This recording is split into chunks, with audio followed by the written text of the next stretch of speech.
Happy birthday to you. Happy birthday to you. Happy birthday. Les tontons flingueurs, 50 ans et toujours la même patate. Pourtant à peu près ignoré par la critique, boudé par le public à sa sortie en 63, le film de Georges Lautner est vraiment devenu culte. Alors on s'est dit qu'on allait réviser nos classiques avec Philippe Durand, auteur de biographies et de dictionnaires consacrés à Lautner, Audiard et les autres. Je vais lui montrer qui c'est Raoul. Aux quatre coins de Paris qu'on va le retrouver éparpillé par petits bouts façon puzzle. Quand arrivent les tontons flingueurs, des polars, il y en a eu des dizaines depuis Ne touchez pas au Grisby, pour ne pas dire des centaines.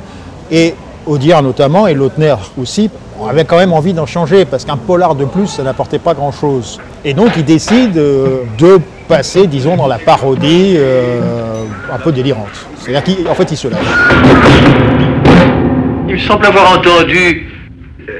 Oui, c'est le jardinier qui tue des taupes. Je fais partie quand même d'une génération qui a été marquée par des événements assez pas rigolos. Or, il y a une manière de se défendre, de se protéger, c'est en prenant tout avec humour et en s'en moquant. Pour les tontons flingueurs, la Gaumont, producteur du film, voudrait Gabin, mais Lautner et Audiard imposent Ventura. Problème, l'ancien catcheur n'est pas très à l'aise dans le registre comique. Ventura, si vous voulez, il se retrouve sur un tournage, il sait qu'il a à côté de lui Blier et Blanche, qui sont des vieux routiers de la comédie, et il sait qu'il va être roulé dans la farine, parce que lui n'a jamais vraiment fait de comédie. Et Audiard et Lautner lui disent non, tu seras efficace si tu joues sérieusement, comme si c'était du premier degré du polar. Ce que Ventura comprend très bien, il fait très bien. Et le résultat est là. Je voudrais pas te paraître vieux jeune et encore moins grossier. L'homme de la pampa, parfois rude, reste toujours courtois, mais la vérité m'oblige à te le dire, ton Antoine commence à me les briser menu. Le style de Ventura, c'est phrases très très courtes.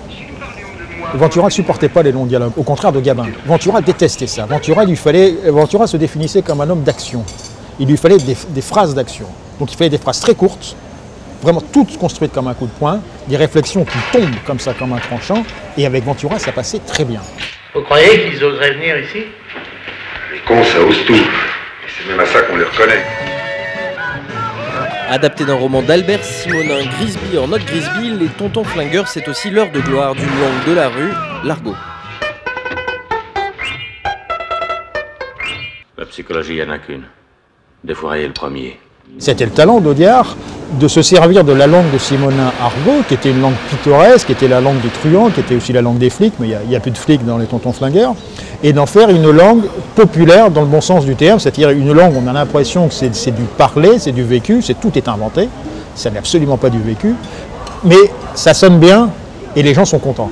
Je vais le travailler en véracité, faire marcher à coups de latte. À ma pogne, je veux le voir. Et je vous promets qu'il demandera pardon. Et on garde à vous. Une langue, mais aussi une mise en scène volontairement décalée, faite de sacrées trouvailles survenues un peu par hasard.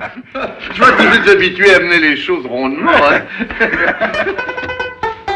La scène de cuisine, c'est toute une histoire. Elle figure sur le scénario, si vous voulez, pas très bien écrite. Enfin, on ne sait pas trop ce qui est marqué. Il se retrouve dans la cuisine à tartiner. Mais dis donc, on n'est quand même pas venu pour beurrer des sandwichs.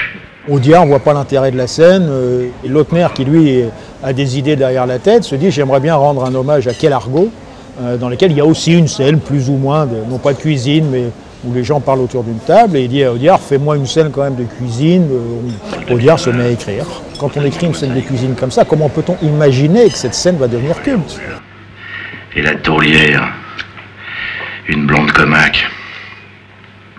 Comment qu'elle s'appelait, nom de Dieu? Lulu la Nantaise. T'as connu?